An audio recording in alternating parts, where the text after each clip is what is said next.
네, 시청자 여러분 안녕하십니까. 이슈타파 시작합니다. 이번 주 이슈타파는 지난 한 해를 돌아보고 새해를 전망해보는 특집 시간으로 마련해 보겠습니다.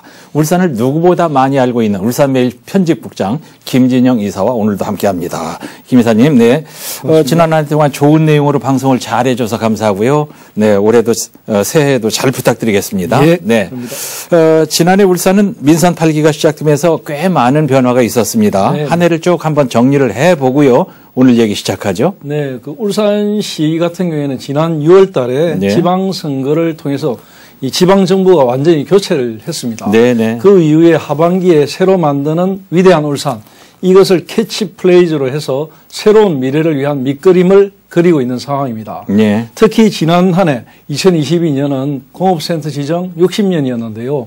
가장 큰 문제는 역시 울산의 경기 침체, 이 부분이 계속 장기화되고 있다는 문제. 그리고 탈울산, 인구가 자꾸 빠져나가는 문제. 그리고 일자리 문제. 이게 다 연결되어 있는 문제지만 예. 이 세 가지가 가장 큰 문제였습니다. 예. 이 결국 세 가지 문제는 하나로 연결될 수밖에 없는 문제였는데요.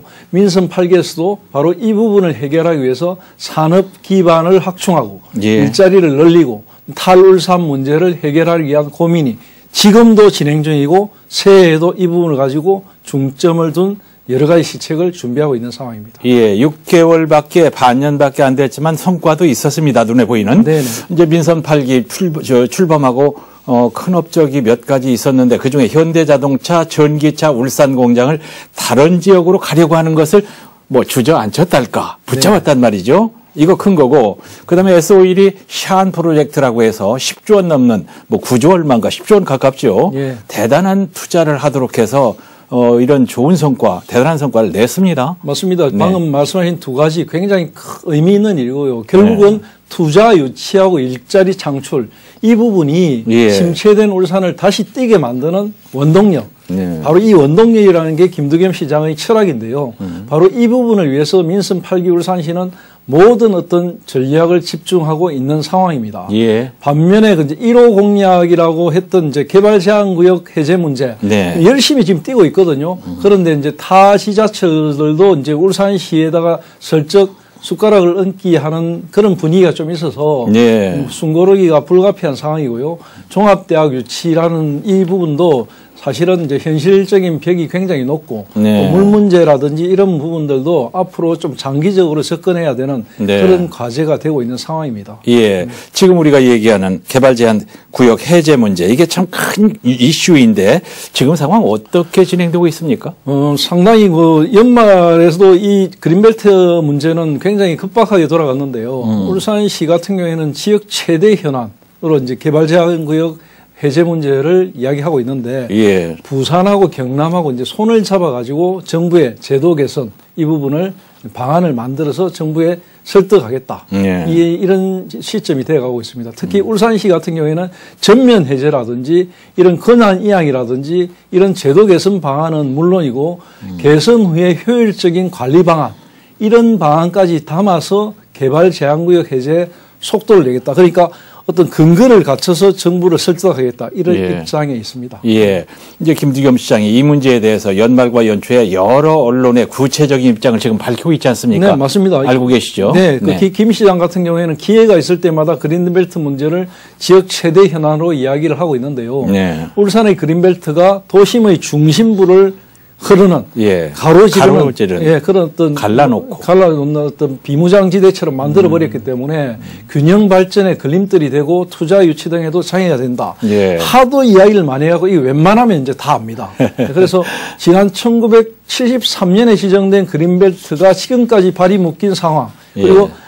당시에는 과도한 도시개발을 저지하기 위한 어떤 선이었지만 지금은 도시 발전을 가로막는 상황이다. 달라진 상황이다. 네. 이런 부분은 이 정부에도 충분히 설득을 하고 있는 상황입니다. 예. 울산의 특수성인데요. 울산의 특수성을 정부와 정치권에다가 알리면서 예. 그린벨트 전면 해제를 요청해 왔고요. 예. 그린벨트 해제에 올인하는 상황, 여러 예. 상황들을 지금 느끼고 있죠. 있는 있는 상황입니다. 이게 사실은 이제 울산만의 문제는 아니에요. 그렇지만 울산이 더 심각하고 또 해제해야 될 면적도 제일 넓고 말이죠, 전국에서. 예, 김 시장 입장에서는 이거 굉장히 이제 중요한 문제고 네. 취임 초기부터 이걸 사활을 걸고 있기 때문에 네, 네. 지방자치와 균형 발전 실현을 위해서는 그에 걸맞는 권한이 지역에 주어져야 한다. 네. 이런 이야기를 하고 명분을 가지고 있습니다. 그래서 예. 그린벨트 해제 권한을 지방에 이양해서 지자체 특성에 맞게 풀어갈 수 있도록 하는 것이 지역 발전,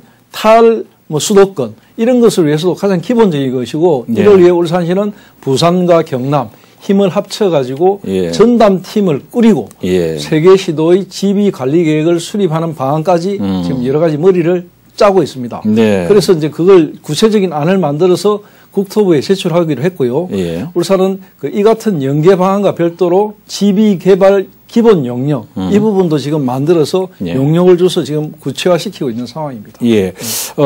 비하인드 스토리를 들은 바 있는데, 김두겸 시장이 대통령 앞에서 여러 시도지사들과 함께 브리핑하는 가운데에서 가장 먼저 마이크를 잡고 그린벨트 해제에 대한 얘기를 역설을 하는데, 이런 얘기할 때는 이제 청와대에서 몇 분 이상 하지 마라, 짧게 해라, 이렇게 하잖아요. 그걸 무시하고 막 길게 했더니 고마하시오, 이렇게 했다는 얘기가 있는데, 그만큼 절박하기도 하고 절박하게. 할 말이 많다는 거죠. 그렇죠. 근데 문제는 이제 그런 공개된 자리에서 이야기를 하다 보니까 이게 다른 시도의 입장에서는 네. 다 그린벨트가 있거든요. 예. 우리도 이게 좀 울산시에 좀 얹혀가면 좋겠다 이런 식으로 나오니까 예, 이제 예. 자꾸만 어부지리로. 판이 커지고 있습니다. 예.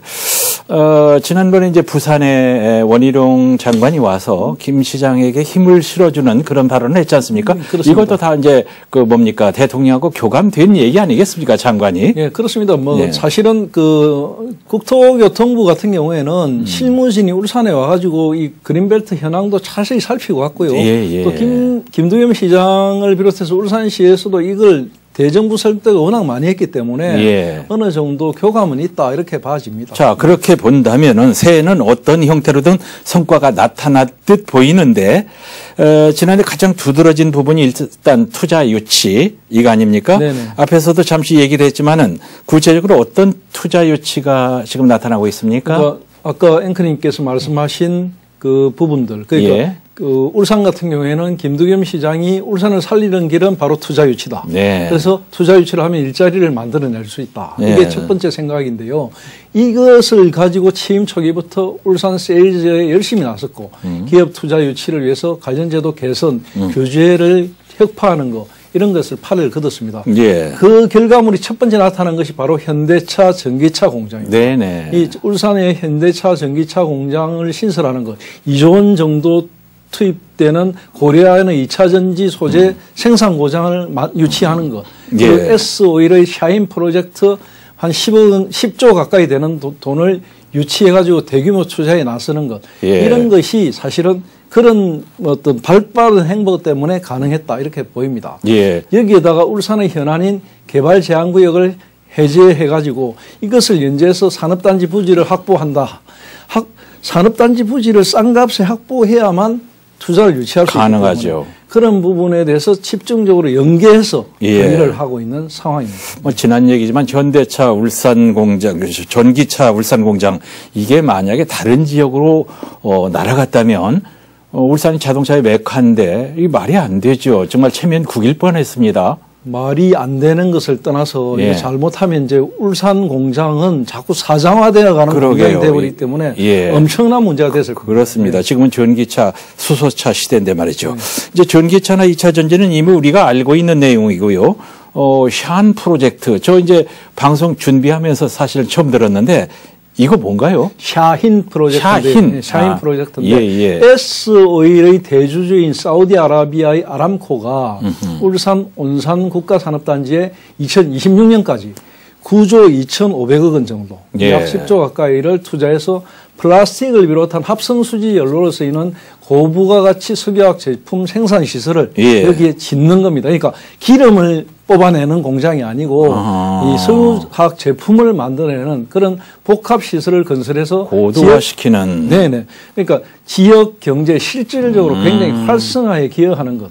또 이 건설 운영에 필요한 인력을 전부 울산 시민들의 들로 충원하겠다 했기 때문에 예. 2026년까지는 진짜 해마다 하루에 필요한 인원이 제가 알기로 한 2만 명 가까이 16,000명 넘게 하루에? 예, 하루에. 이야. 그러니까 상당히 많은 고용 창출이 될 것이고요. 이 회사 측과 협력해가지고 각종 인허가 처리와 애로사항 해결을 지금 울산시에서 해 나가려고 하고 있거든요. 그러니까 투자한 만큼 울산시에서도 여러 가지 뒷받침을 해주려고 하는데요. 이게 본격적인 공사가 시작되는 2023년, 그러니까 올해부터죠. 새해부터 2026년까지 4년간 하루 평균 11,000명, 많게는 16,000명 정도까지 초용이 된다고 합니다. 그 정도의 근로자가 현장에 투입되는 거. 하루 최대 투입 인원이 16,000여 명 이야기를 하는데 그 정도의 인원이 계속 들어가고 또 그 인원을 대부분 울산 주민들로 고용하겠다. 이런 방침을 밝혔기 때문에. 그게 중요하네요. 네. 이 사업 같은 경우에는 3조 이상의 지역 건설업체 활성화, 그리고 석유화학 산업의 고도화, 친환경화, 국제 경쟁력을 제고하는 거, 이런 부분들에서 상당한 도움이 될 것으로 보입니다. 일자리 창출, 눈에 보이는데 하루에 15,000~16,000명, 울산 사람. 이야, 마치 황소가 많은 의왕간에 슈퍼 황소가 한 마리 들어오는 그런 격이 되겠는데, 그런데 이런 좋은 소식도 있지만 종합대 유치나 물 문제 같은 건 여전히 난항을 겪고 있단 말이에요. 이 문제 어떻게 돼갑니까? 사실은 새로 시장이 뽑혔다고 해서 새로운 시장이 모든 것을 다 할 수 있는 신의 손은 아니거든요. 물론이죠. 그러니까 다 할 수는 없는데 종합대 유치 같은 경우에는 대통령 선거 때 윤석열 대통령도 후보 시절에 공약이었고 시장 선거에서도 공약이 되었으니까 굉장히 이슈가 됐는데 그만큼 울산 시민들이 관심사도 되고 탈울산의 주요 요인이 또 울산에 대학이 없기 때문이다, 이런 이야기가 많이 있었는데요. 그런데 이제 윤석열 정부 출범한 이후에 인수위나 정부 관계자들의 발언, 그리고 이런 부분들을 총합적으로 고려해보면 울산 시민들의 기대와는 완전히 다른 방향으로 흘러갔거든요. 특히 이제 학력 인구가 감소하고 지방대가 굉장히 어려움을 겪고 있는 상황에서 다른 대학을 만드는 것, 종합대학을 하나 신설하는 것, 이게 사실 여건상 쉽지 않았고요. 특히 일부 정치권에서는 울산 시민들의 희망이 너무 커서 종합대 유치를 선언적으로 공약에 포함시킨 것이지 정말로 진짜로 해줄 생각은 있었다는 아니다는 이야기까지 나올 정도니까 굉장히 좀 결이 다른 이야기처럼 흘러가는데요. 결국은 국립종합대학 이전 문제까지 이야기가 나오고 있지만, 아니면 분교까지도 이야기가 나오고 이런 이야기가 나왔지만 이게 사실은 현실성이 있는 것인가, 이건 좀 고민을 해봐야 되고요. 학교가 하나 옮긴다는 데는 대학본부나 동문, 재학생, 지역 주민 이런 모든 사람들의 합의가 이루어져야 되고 반발이 굉장히 심하거든요. 그래서 현실적인 문제가 있습니다. 그래서 울산 시민의 수국인 국립종합대 유치를 위해서는 울산시가 정부와 관련 부서를 설득하고 가장 현실적인 방안을 찾아야 하는데요. 일부에서는 지금 그 울산과학기술원 유니스트를 대학원 중심 대학으로 두고 학부형의 그 대학을 하나 좀 새로 신설해가지고 그와 학부와 대학원을 연계하는, 그래서 학부는 울산 지역의 그 수험생들이 많이 갈 수 있는 그런 대학을 만들면 어떻느냐, 이런 이야기도 지금 나오고 있습니다. 나오고 있는데 이게 과연 현실화 될 것인지, 현실화되어 있는 여러 가지 또 어려움이 있거든요. 그래서 꼭 불가능한 것은 아닙니다. 그래서 이런 방안들을 좀 찾아봐야 되고요. 구체적인 로드맵을 수립하기 위해서는 지역의 머리를, 생각을 모아갈 필요가 있다고. 모아보면 나올 것 같아요. 이제 하긴 김 이사와 자주 우리가 얘기했습니다마는 벚꽃 피는 순서대로 대학이 문을 닫는 마당에 국립대학 유치는 무리한 공약이었던 게 맞아요. 선거용이죠. 그래서 이제 김 시장은 방향을 좀 틀어서 울산 지역에 맞는 분교를 설치하든지, 지금 이제 김 이사님께서 얘기한 대로 학과를 유치하는 방안, 그런 생각도 하고 있지 않습니까? 네네, 맞습니다. 그게 현실적으로 맞는 것 같아요. 자, 그리고 이 물 문제, 반구대 암각화와 연계된 문제인데 김 시장은 정부에 끌려다니지 않겠다고 했지만은 이것도 역시 난항에 빠져 있습니다. 확실히 이제 정부에 끌려가지 않겠다는 입장, 이건 견지하고 있는데요. 문제는 뭐냐면 반구대 암각화 보존하고 연계되어 있는 것이 사실 물 문제라는 부분입니다. 그래서 반구대 암각화를 세계유산으로 등재하는 부분에서 울산 시민의 식수댐인 사연댐의 식수 기능을 포기해야 되는 상황까지 갔거든요. 사실 지금도 하루에 89,000톤 정도의 청정 식수를 사실상 포기해야 되는 이런 상황에 놓여 있는 게 울산의 현실이고요.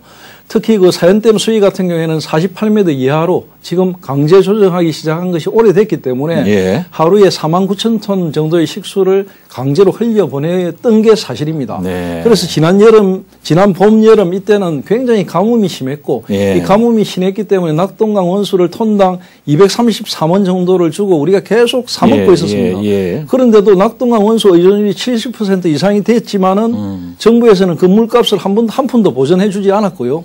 오히려 울산 시민들의 부담만 늘어났던 게 사실입니다. 그래서 이제 결국 대체수원 얘기가 나온 거군요. 그렇죠. 그래서 시장님께서 헬기를 타고 울산 일대를 돌아다니면서 댐 가능할 만한 곳을 물색하고 이런 거 장면도 보지 않았습니까? 예, 예. 그런 게 이제 실질적으로 일어났던 일들이거든요. 그러니까 이 부분에 대해서 이제 우리가 여러 가지 생각을 해야 되는 부분이 됐고 예. 특히 이제 방구대 안각화 부분을 이야기할 때 또 안타까웠던 부분이 뭐냐면 그렇게 우리가 포기할 거 포기하고 뭐 이렇게 했는데도 불구하고 올해 이제 윤석열 정부 출범 이후에 5월 달에 한번 등재 신청을 했는데 그 문화재청에서 보류를 했단 말입니다. 예. 그 서류 보완해라 해갖고 열심히 서류 보완해갖고 11월 달에 또 올렸거든요. 예. 올리면 또 미끄러졌단 말입니다. 이 정말로 난 이해할 수도 없고 예. 이 정말 이 문화재청이 도대체 뭐 하는 곳인지 왜 울산을 이렇게 홀대하는 것인지 난 참 이해를 정말 못 하겠습니다. 예.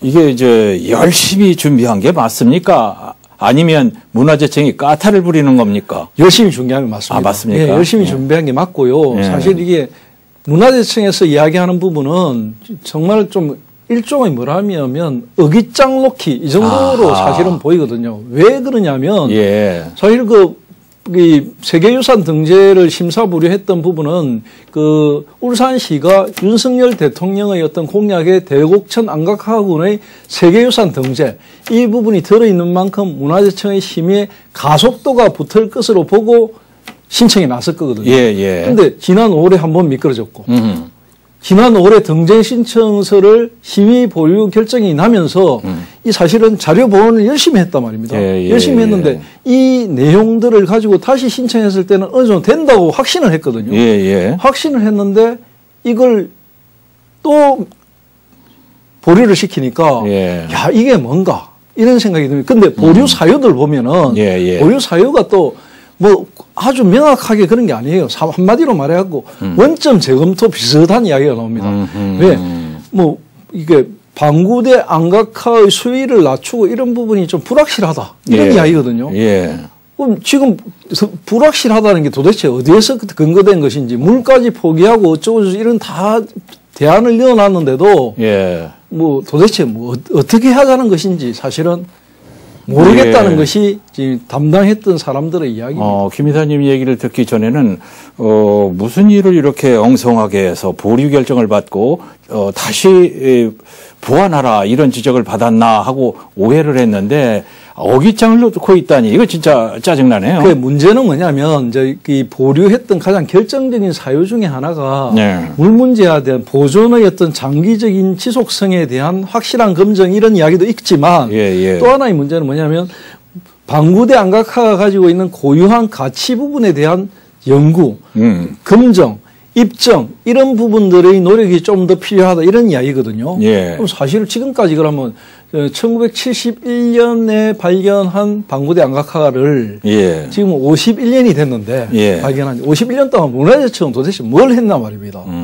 국보로 지정해놓고 예. 국보를 지정한 것도 지금 한 30년 넘었는데 네. 그럼 그동안 세월 동안에 문화재 당국은 도대체 뭐 했습니까? 방구대 안각화의 가치 그리고 이 탁월한 어떤 그 세계 인류 유산으로서의 어떤 완성도 예. 또 스토리가 갖고 있는 여러 가지 그 깊이 있는 내용들 그리고 예. 또 독보적인 가치를 가지고 있는 사냥 기술을 갖다 묘사해 놓은 부분 이런 부분들에 대해서 왜 그러면 문화재청이 갖고 있는 훌륭한 인재풀을 활용해서 연구 활동을 하지 못했습니까? 예. 그러면 그 울산시 지자체가 연구기관입니까? 연구기관에서 이걸 연구를 해야 됩니까? 그건 아니거든요. 그러니까 문화재청은 자기들이 해야 될 일을 전부 다 방기하고 이 책임은 전부 울산시에 미루는 이런 식의 심리 보류 판정 이건 정말 못마땅하다고 저는 생각하고 아니라고 생각합니다. 김 이사께서 이제 쓰신 책에 반구대 암각화에 대한 얘기를 많이 쓰실 정도로 이제 많이 알고 계시는데, 그리고 이 부분에서 이제 지금 상당히 톤을 높이시는데 그럴만하네요. 그러면 거두절미하고 결국 2025년 세계유산 등재 작업은 우리 바람대로 이거 안 되는 겁니까?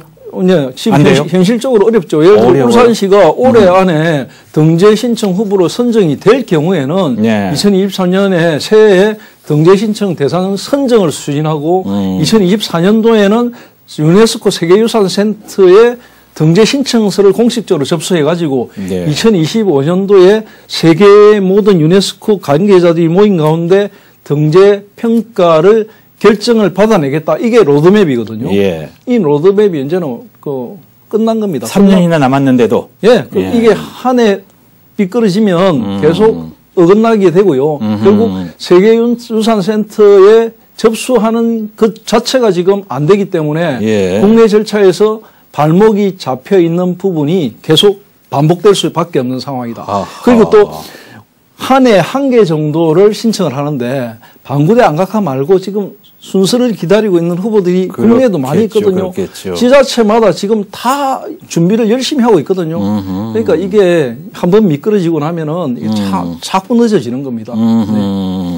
자, 그러면 대책은 뭐라고 생각하십니까? 대책은 뭐냐면 문화재청이 반구대 안각화에 대한 생각을 좀 달리 해야 됩니다. 어떻게요? 왜 어떻게 달리 해야 되냐면 지금 이야기하고 있는 부분들은 세계 스캅들도 이야기하지만 반구대 안각화를 세계유산으로 등재하는데 가장 장애가 되는 것은 다름이 아니고 사람들이거든요. 사람들. 문화재청, 문화재위원 이런 사람. 반구대 안각화는 50년 전이나 지금이나 똑같이 가치가 있는 세계유산입니다. 세계유산입니다. 이 가치가 있는 유산을 제대로 사람들에게 선보이면서 이걸 등재시켜 달라고 노력을 해야 되는데 다른 문제들을 가지고 지금 계속 이야기하고 있거든요. 이 부분에 대한 생각부터 바꾸는 것이 1번입니다. 확 갈아엎어야 된다는 얘기로 들리는데. 자, 이 얘기 이제 좀 넘기고요. 최근에 부산시가 가덕도 신공항과 태화강역을 연결하는 뭡니까? 차세대 부산형 급행철도를 건설하는 뉴스가 있던데 이런 부분도 울산하고 뭐 사전에 얘기된 바가 없다면서요? 그러니까 부산이 자기들 나름대로 가덕 신공항을 건설하면서 연계 교통망을 만들고 부산형 급행열차를 궤도를 막 만들어가지고 인프라를 구축하는 부분. 그건 좋아요. 자기들끼리 할 수 있는 부분이거든요. 그런데 결국은 이제 이게 부산과 경남과 울산이 연계되는 GTX, 광역철도망과 연계를 해야 되는 거거든요. 그래야만 효율적인 효과도 나타나고 부산이나 경남의 주민들도 원활하게 잘 이용할 수 있는 부분이거든요. 그럼에도 불구하고 부산은 부산만 자기들끼리만 계획을 잡아놓고 정부하고 손잡고 뭔가를 해나가려고 하거든요. 울산하고 경남에는 이런 이야기를 별로 안 하다가 나중에 다 완성되고 나면 하겠다 이런 식이거든요. 말이 안 되는 거죠. 그러니까 이런 부분들부터 정말로 부산이 경남이나 울산을 홀대하는 거고 무시하는 거고 이건 지역에서 이런 일은 일어나서는 안 됩니다. 부산을 부울경 메가시티 이게 이제 물 건너 갔지 않습니까? 그러면 이것도 물 건너 가는 거 아닙니까? 더 이상 추진하기 어려운 거 아니에요? 근데 이건 또 부산 자기의 자체 어떤 급행 철도망을 건설하겠다는 거니까 또 자기들의 역량에 따라서 할 수도 있겠죠. 그리고 만약에 이게 실행이 된다면 국토부와 부산시가 손을 잡고 해놓고는 울산 부분 따라오라 이렇게 할 수도 있는 겁니다. 시간이 다 돼버렸는데 한 1분 정도가 남아있는데 이제 새 울산 살림 얘기를 하면서 역대급 3조 국비 확보 역대급 맞죠? 맞습니다. 내용도 역대급이고요. 3조 3천억 원의 기본적인 것을 끌어왔고 거기다 교통부가세, 보통교부세라는 게 있습니다. 보통교부세가 한 7천 원이 넘게 되니까 4조 원이 넘게 됐고요. 이 역대급 맞고요. 부산이나 경남 인구수나 이런 거에 비례해 볼 때 울산이 결코 작은 국비를 받아온 게 아닙니다. 성과라고 할 수 있습니다. 그래서 사실은 이제 기본적인 어떤 바탕은 깔려 있거든요. 이걸 가지고 이제 새 한 해 동안 어떻게 살림을 사느냐 이 부분에 대해서는 또 이제 다음 기회에 좀 더 펼쳐놓겠지만은 일단은 밑그림은 잘 꾸려졌다 이렇게 봐집니다. 이제 미래 먹거리 확보에 총력을 기울이겠다는 게 눈에 띄는데 참 좋습니다. 새해 미천도 마련을 잘한 만큼 제대로 울산을 살 수 있는 기회가 되기를 기대해 보겠습니다. 울산매일신문 편집국장 김진용 이사님, 한 해 동안 성실하고 꼼꼼하게 짚어주셔서 감사하고요. 또 이 시간 챙겨서 잘 봐주신 우리 시청자 여러분께도 감사드리면서 새해 만복을 기원합니다. 김 이사님 감사합니다. 네, 새해 복 많이 받으십시오.